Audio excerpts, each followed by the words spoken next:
اعوذ باللہ من الشیطان الرجیم بسم اللہ الرحمن الرحیم۔ تمام سننے والوں کو میری طرف سے السلام علیکم ورحمۃ اللہ وبرکاتہ۔ الحمدللہ رب العالمین والعاقبۃ للمتقین والصلاۃ والسلام علی سید المرسلین وعلی آلہ واصحابہ اجمعین، اما بعد فاعوذ باللہ من الشیطان الرجیم بسم اللہ الرحمن الرحیم۔ سبحان الذی اسری بعبدہ لیلا من المسجد الحرام الی المسجد الاقصی الذی بارکنا حولہ لنریہ من آیاتنا انہ هو السمیع البصیر۔ آمنت باللہ صدق اللہ العظیم وصدق رسولہ النبی الکریم۔ بارگاہ رسالت مآب صلی اللہ علیہ وآلہ وسلم میں عقیدت و محبت کے ساتھ ہدیہ درود و سلام پیش کریں۔ الصلاۃ والسلام علیک یا رسول اللہ، الصلاۃ والسلام علیک یا حبیب اللہ، وعلی آلک واصحابک یا نور اللہ۔ میں نے آپ کے سامنے قرآن مجید فرقان حمید کی جو آیت کریمہ پڑھنے کا شرف حاصل کیا ہے، اس میں اللہ تعالیٰ نے معراج النبی صلی اللہ علیہ وآلہ وسلم کا تذکرہ فرمایا ہے۔ چنانچہ رب کائنات نے ارشاد فرمایا، سبحان الذی اسری بعبدہ لیلا من المسجد الحرام الی المسجد الاقصی الذی بارکنا حولہ لنریہ من آیاتنا انہ هو السمیع البصیر۔ پاکی ہے اسے جو اپنے بندے کو راتوں رات لے گیا مسجد حرام سے مسجد اقصی تک، جس کے گرد ہم نے برکت رکھی ہے کہ ہم اسے اپنی عظیم نشانیاں دکھائیں، بے شک وہ سنتا دیکھتا ہے۔ خداوند تعالیٰ نے اپنے پیارے حبیب حضور سرور کائنات فخر موجودات احمد مجتبی محمد مصطفیٰ صلی اللہ علیہ وآلہ وسلم کو بے شمار معجزات عطا فرمائے، جن میں معراج النبی صلی اللہ علیہ وآلہ وسلم بھی ایک عظیم معجزہ ہے۔ اللہ تعالیٰ نے ارشاد فرمایا، سبحان الذی اسری بعبدہ، پاک ہے وہ ذات جس نے اپنے بندے کو سیر کرائی، پاک ہے وہ ذات جس نے اپنے بندے کو سیر کرائی۔ یہ ایک عجیب سیر اور حیرت انگیز سفر تھا۔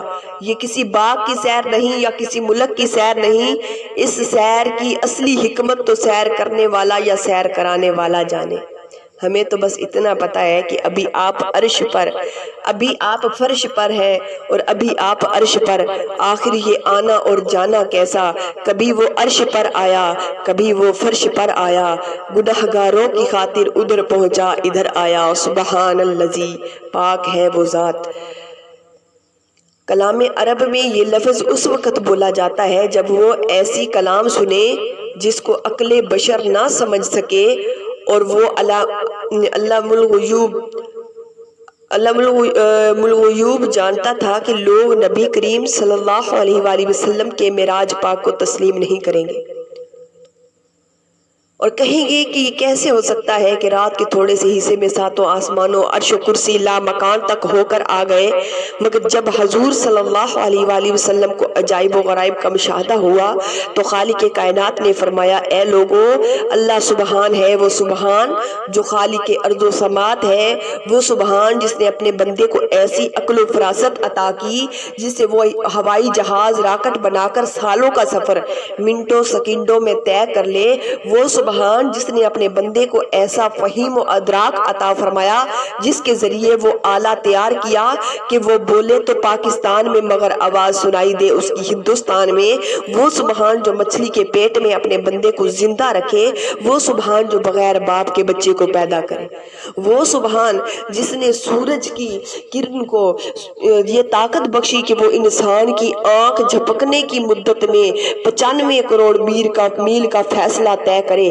اگر وہی سبحان اپنے خاص بندے کو ایک آن میں زمین کے ذرے ذرے اور آسمان کے کونے کونے کی سیر کرا دے تو یہ کیا بعید ہے، تو کیا بعید ہے کہ اسرا سیر کرائی۔ یہاں ایک سوال یہ ہے کہ اللہ تعالیٰ نے اسرا کا لفظ کیوں استعمال کیا؟ اذہبا کا لفظ ہوتا تو یہ بھی کافی تھا۔ اسرا سیر و تفریح، خوشی مسرت پر دلالت کرتا ہے، خلاف کے یعنی اصحابہ کے کسی اس کا معنی صرف جانا اور لے جانا ہے۔ اذهب کہ اس کا معنی ہے صرف جانا اور لے جانا، بعبدہ اپنے بندے کو۔ اللہ تعالیٰ حضور صلی اللہ علیہ وآلہ وسلم کو لفظ عبد سے یاد کیا، چاہیے تو یہ تھا کہ یہاں القبات سے یاد کیا جاتا، اس لیے کہ یہ دیدار اور وصال کا وقت تھا۔ تو یہ قاعدہ بھی ہے کہ جب بھی کوئی اپنے محبوب سے ملتا ہے اسے پیار کے لفظوں سے بلاتا ہے۔ علماء فرماتے ہیں کہ یہاں اللہ تعالیٰ نے اپنے محبوب کو لفظ عبد سے یاد کرنے میں نکتہ یہ ہے کہ جب حضرت عیسیٰ علیہ السلام آسمان پر اٹھائے گئے تو نصارہ نے انہیں ابن اللہ، جب حضرت موسیٰ علیہ السلام کو آسمان پر اٹھائے گئے، حضرت عیسیٰ علیہ السلام آسمان پر اٹھائے گئے تو نصارہ نے انہیں ابن اللہ کہنا شروع کر دیا۔ یہ عیسیٰ علیہ السلام تھے جو چوتھے آسمان پر گئے، مگر محبوب خدا صلی اللہ علیہ وآلہ وسلم نے تو لا مقام میں جانا تھا، ہو سکتا تھا کہ آپ کو خدا ہی کہہ دیتے، اس لیے اللہ تعالیٰ نے بعبد ہی ذکر فرمایا۔ اس لیے تو حضرت عیسیٰ علیہ السلام نے فرمایا تھا بے شک میں اللہ تعالیٰ کا بندہ ہوں، انی عبداللہ۔ ارے عقل کے اندھو، میں تو اللہ کا بندہ ہوں، پیدا ہوا تو اللہ کا بندہ، جوان ہوا تو اللہ کا بندہ، نبی ہوں تو اللہ کا بندہ، آسمان پر اٹھایا جاؤں گا تو اللہ کا بندہ، آسمان سے زمین پر آؤں گا تو اللہ کا بندہ، مجھ پر موت آئے گی کیونکہ میں اللہ تعالیٰ کا بندہ ہوں۔ مگر یاد رہے کہ عبد میں فرق ہے۔ حضرت عیسیٰ علیہ السلام نے خود فرمایا بعبد ہی، اپنا بندہ۔ عبد وہ ہوتا ہے جو رب کا انتظار کرے، جیسے موسیٰ علیہ السلام کوہ طور پر، مگر عبد وہ ہوتا ہے جس کا رب انتظار فرمائے۔ اس لیے بھی لفظ عبد سے یاد کیا گیا۔ جب امام الانبیاء صلی اللہ علیہ وآلہ وسلم بارگاہ الہی میں پہنچے تو اللہ تعالیٰ نے پوچھا اے محبوب صلی اللہ علیہ وآلہ وسلم، آپ کو یہ بزرگی اور شرف کیسے ملا؟ عرض کی میری عبدیت کے سبب۔ لیلم من المسجد الحرام الى المسجد الاقصی، رات کے تھوڑے حصے میں مسجد حرام سے لے کر مسجد اقصی تک، مسجد حرام سے بیت المقدس یعنی مسجد اقصی تک صرف 2 مسجدوں کا ذکر کیوں کیا گیا؟ معراج کی رات حضور صلی اللہ علیہ وآلہ وسلم بارگاہ الہی میں خدا تعالیٰ کے روبرو ہوئے، اس لیے کہ اگر لوگ اتنے سفر کو مان لیں گے تو اگلا سفر خود بخود سمجھ میں آ جائے گا۔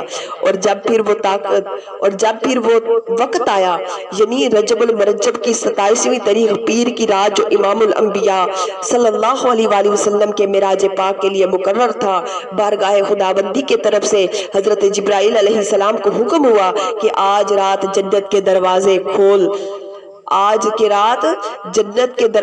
کھول دو اور دوزخ کے دروازے بند کر دو، جنت اور آسمانوں کو سجا دو، معزز مہمان کے تشریف لانے کے تمام راستے صاف کر کے انہیں خوب آراستہ کر دو۔ تمام فرشتوں، حورین بہشت اور غلمان و رضوان کو حکم ہوا کہ تم سب کے صف با صف یعنی کہ دستے بستہ کھڑے ہو جاؤ۔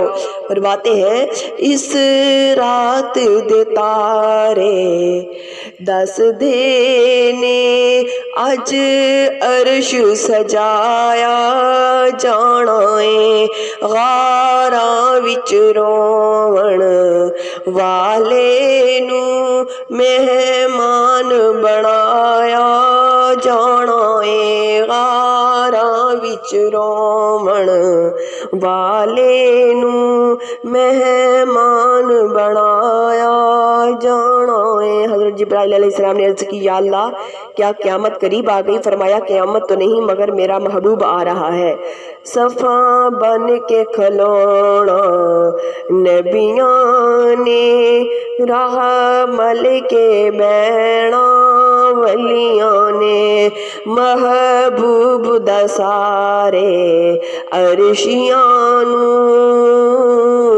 دیدار کرایا جانا ہے، محبوب دا سارے عرشیاں نو دیدار کرایا جانا ہے۔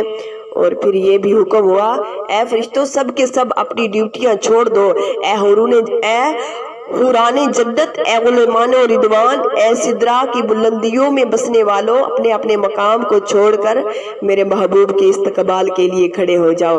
میری تسبیح تحلیل کی بجائے میرے نبی پر درود کے ہدیے پیش کرو۔ اے جبریل، آج کی رات تمام قبروں سے عذاب اٹھا لو۔